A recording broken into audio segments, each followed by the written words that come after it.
What's up, everybody, and welcome to One Man's Opinion. And today we're talking about Obi Wan Kenobi, the new series on Disney Plus. And we will be talking about episode 1 and 2, pretty well covering everything that goes on in there. So if you haven't seen it yet, here's your spoiler warning.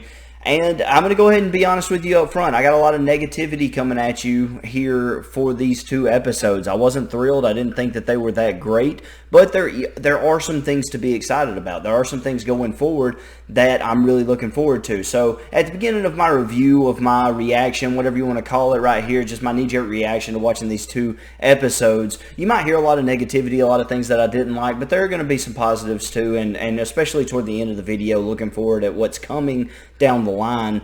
Could be some chance for some really cool stuff in this series, and of course that's what we're hoping for. Ever since Disney kind of took over with Star Wars, I haven't liked most of what they've done. Mandalorian was fine, but it was disconnected from the main storyline. For the most part, you had a little bit of a connection there with Luke Skywalker coming in, of course, at the end of Season 2. But for the most part, The Mandalorian was pretty separated. I wasn't really interested in Book of Boba Fett, so I didn't watch it. And so I'm kind of disconnected a little bit from the Disney Star Wars universe, and that kind of all happened back when they were coming out with the sequels, which I wasn't a big fan of. I thought episode 7 had some promise, but episode 8 really turned me away from it pretty hard. But I was really excited about this series, and you guys who have watched my other Star Wars stuff, you know, I've ranked the movies in the past. I've also did a reaction to the trailer for Obi Wan Kenobi. You guys know that I was really excited about this series, and I've got a lot of high hopes. So let's just get right into it. First thing I want to say is it's good to see Ewan McGregor back in this role. I think Ewan McGregor's a fantastic actor, and I think he really is Obi Wan Kenobi. Of course, Alec Guinness will always be the OG Obi Wan Kenobi, but at this point, Ewan McGregor's played him in 3 movies, and now he's got this series that's going to be under his belt, and he really is the face that at least I think of when I think of Obi Wan Kenobi. It's always Ewan McGregor that comes to my mind first. Of course, I'm a little bit of a younger generation. I wasn't around when the first Star Wars came out, so I guess for them it will always be Alec Guinness, and there's nothing wrong with that. But I think Ewan McGregor does a good job trying to bridge that gap, trying to pick up on a few of Alec Guinness's mannerisms, trying to become that Obi-Wan over time, but also putting his own flair and flavor into it. I think he is really respectful to the character, and he does a good job with it. And so I'm excited seeing him there. And I like this look at Obi-Wan of his lonely sort of lifestyle and who he's become after the end of episode 3. This solitary, sad, upset Obi-Wan who kind of put away being a Jedi. He can't use the Force because he'll draw too much attention to himself and Luke. I like this look at him, and I think it makes a lot of sense. I also like that they don't drag it out too long. He is hesitant to return to it all, but there is a good reason for him to, with Princess Leia being in danger. It makes sense, and he doesn't even do that right away, and I appreciate that they drag that out, that he understands the severity of the situation, and he's not just jumping back into action. He's very cautious, and that's very Obi-Wan. Obi-Wan was always the cautious one, always thinking, always sort of a strategic mind. Obi-Wan Kenobi is. And so I appreciate all that a lot. Now, what I don't like so much is Princess Leia. Number one, I think we spent too much time with her, and I understand that she is a jumping off point for kind of the story to get going, and that makes sense, and that's all well and good. I'm fine with it. But frankly, I don't think the writers have done this little girl any justice. And look, I'm not here to beat up on child actors and actresses. Children actors and actresses don't typically do a great job. There are instances you can think of where, there was a movie with a child star in it who did really, really well. But by and large, when you put children in front of the camera, they're just not going to bring the same level of experience that you're going to get from an adult star. And that's just the facts. And the Princess Leia, the young lady who's playing Princess Leia, I mean, she's doing fine, and she's doing the best she can, I suppose. She's got all her lines. But I'll just say this, and I'll move on from her specifically. Her delivery and her facial expressions, she's very non-expressive a lot of the times. A lot of the times it's just very blank. It's like she's just delivering her lines, and doing her best to look cute. And I feel like that's kind of the direction that she got, which is really unfortunate because she could probably do a lot more with better direction. When children actors don't do well, I blame directors and writers more than I do the child actors, because with a child, you really have to push them in the correct direction for them to get there. You've got to really work with them for them to get to those places. I just don't feel like that she was given the best direction, because she just, a lot of times, man, she's delivering lines, but her face just isn't doing anything. What is that? Why is there a picture of you? You did lie. Leia. That's what you were hiding. And I don't understand from a director's point of view why you're not influencing her to do a little bit more.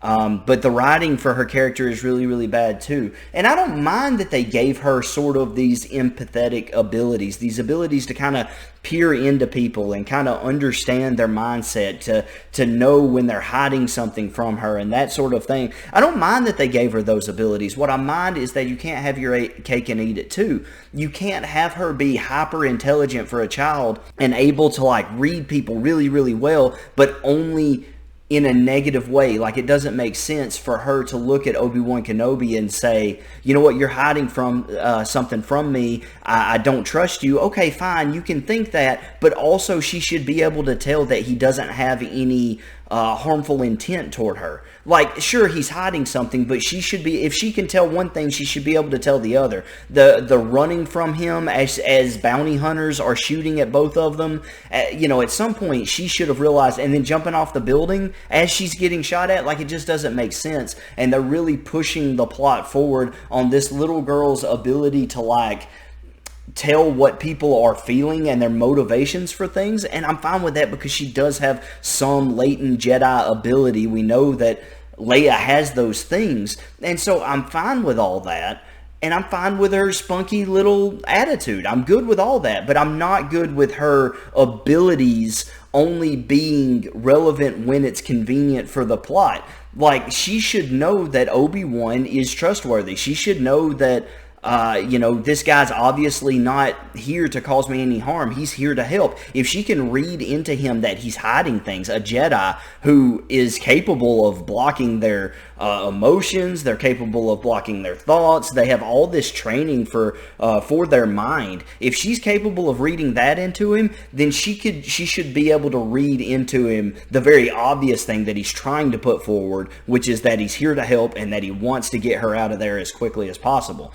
And so don't have your cake and eat it too with Leia. It's poor writing, it's poor direction, and it's really been my least favorite part of the entire series so far. In the 2 episodes, I think everything surrounding Leia has not been good, from the performance that we're given to the writing around the character. She's used as just a plot point to push the plot forward, and the writing isn't near as clever as it thinks it is. On that note, when those 3 goofy bounty hunters show up to grab her, what is the point of that chase scene? The worst chase scene I've ever seen in my life. Hands down, you will not find a worse chase scene in any movie. If you think you know one, please put it in the comments below, because 3 grown men, granted alien, some of them, whatever, 3 grown alien people come out of the woods and surround this girl, and just let her go. Like, why in the beginning even let her run past you?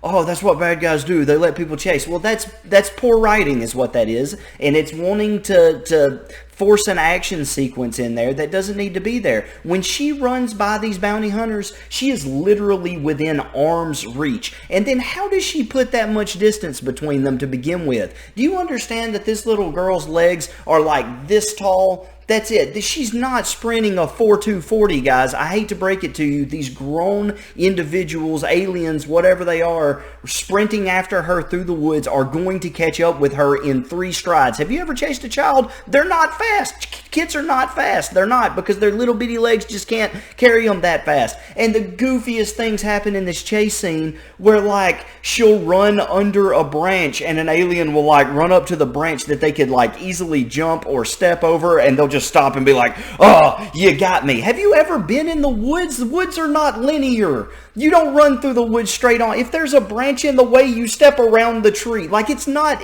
or you jump over. There's so many, it's any direction you want to go. It's the worst chase scene I've ever seen in my life, just to build up a little bit of drama for one soldier to get shot at the end and then she gets caught. It's horrible. It looks horrible. It's unbelievable. It sets your villains up, even though they don't end up being big villains and they're dealt with pretty quick. It sets these villains up as being immediately just like Three Stooges-esque. They're just bumbling idiots right out the gate. And I don't want the first villains, other than the Inquisitors that we're introduced to be bumbling idiots. And I have a problem with the Inquisitors a little bit too.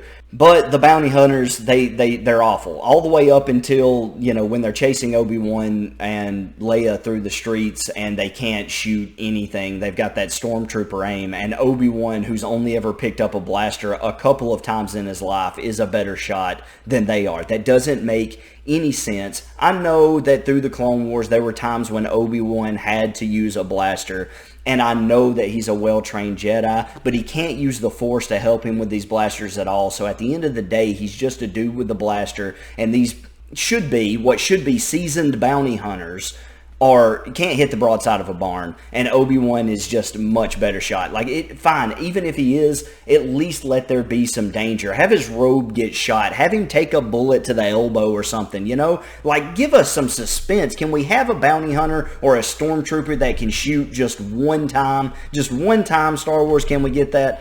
So uncivilized. I digress. The other issue I have as far as villains go is, number one, the third sister. Do we have to keep doing this? We did this thing with Adam Driver and Kylo Ren where it was like, hey, let's just have this spoiled brat be the big bad. Let's have this spoiled brat who never gets their way and throws tantrum be the big bad. Disney, that is not how you write a good bad guy. It is not just a villain who just throws tantrums and just like, I can't get my way, so I'm going to do my own thing. Wah. That's not a good villain. It's not intimidating listening to her. And I think she delivers her lines well. At times, there are a few times where I was like, not the best. But you know what? The dialogue in Star Wars is by nature a little clunky sometimes because it is a fantastical world. So I try to give pass to the dialogue somewhat. I mean, let's be honest. Some of the Star Wars themes are just going to be a little out there. So I give her a pass. For the most part, she delivers her lines really, really well. And again, I have to blame the direction and the writing for the characters because she's just not intimidating. She does not come off as like this person to be feared. The one in the group who comes off very collected, very dangerous to me is I don't know if he's the High Inquisitor or if that's someone else, but he is the one that's clearly in charge, the white-faced pinhead-looking dude.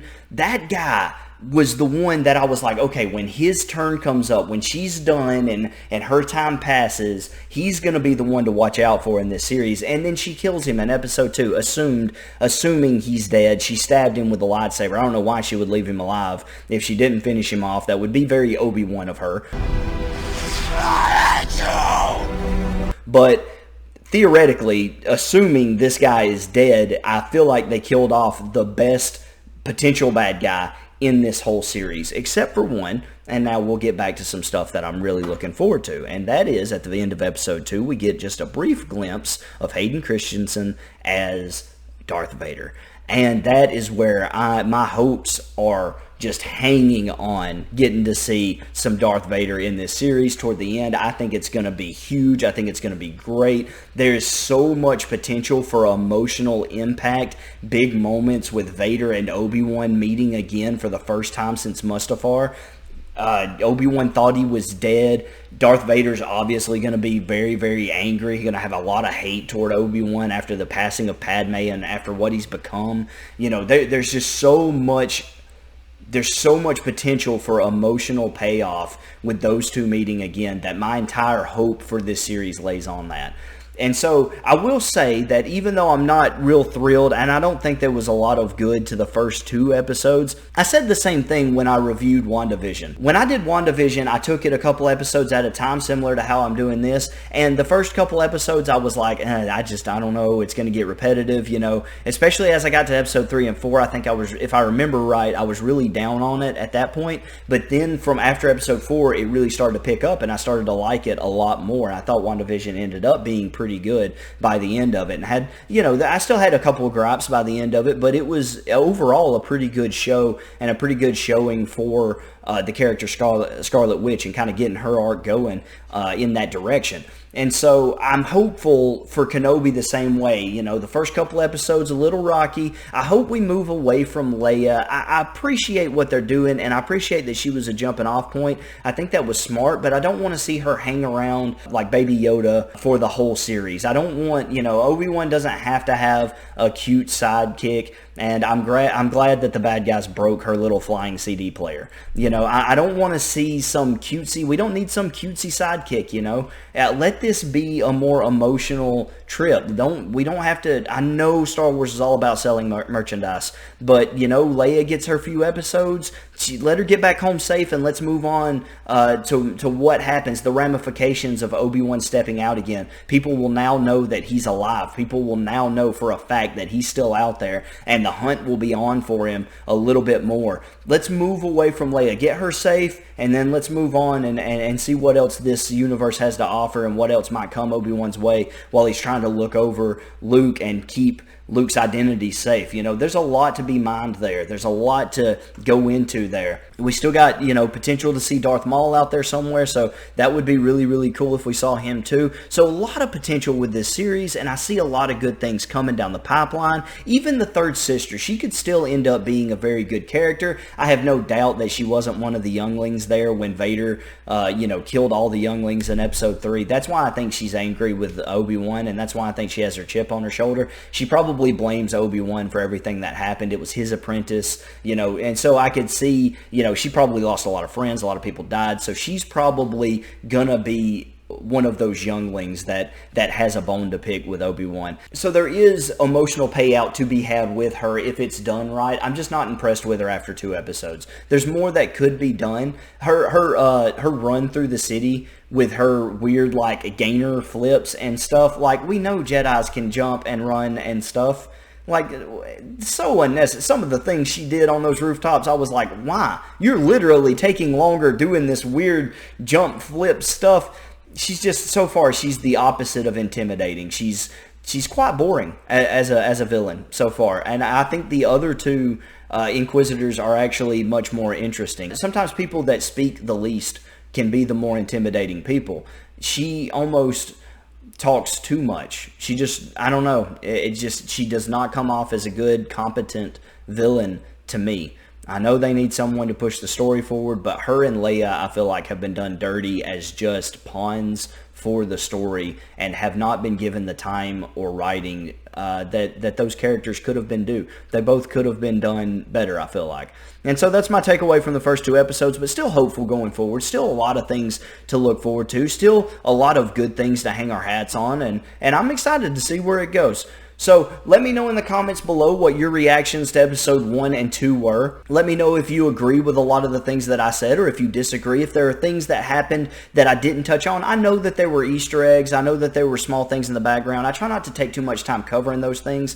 I more try to cover things just looking at it as like, you know, what if an average person, what does the average person sit down and watch these shows and what do they think? Not an over-the-top movie critic, not someone who digs in the background for every little Easter egg. There are plenty of channels that do that. My goal here is to give you what's the average Joe's thoughts on shows, on movies, and that sort of thing. And that's kind of what I want to do here. So you guys let me know in the comments below, you know, about the Easter eggs that I might have missed, things that I should have touched on, things that you didn't like, things that you did like. If you disagreed, agree with me, whatever it is, let me know in the comments below. Don't forget to like, share, subscribe, all that stuff. We're on the road to 1,000. We're trying to get to 850 next. So if you haven't subbed yet, make sure you hit that sub button. We're moving right along. Thank you so much for stopping by. If you disagree, don't get mad about it. Remember, this is just one man's opinion. Thanks.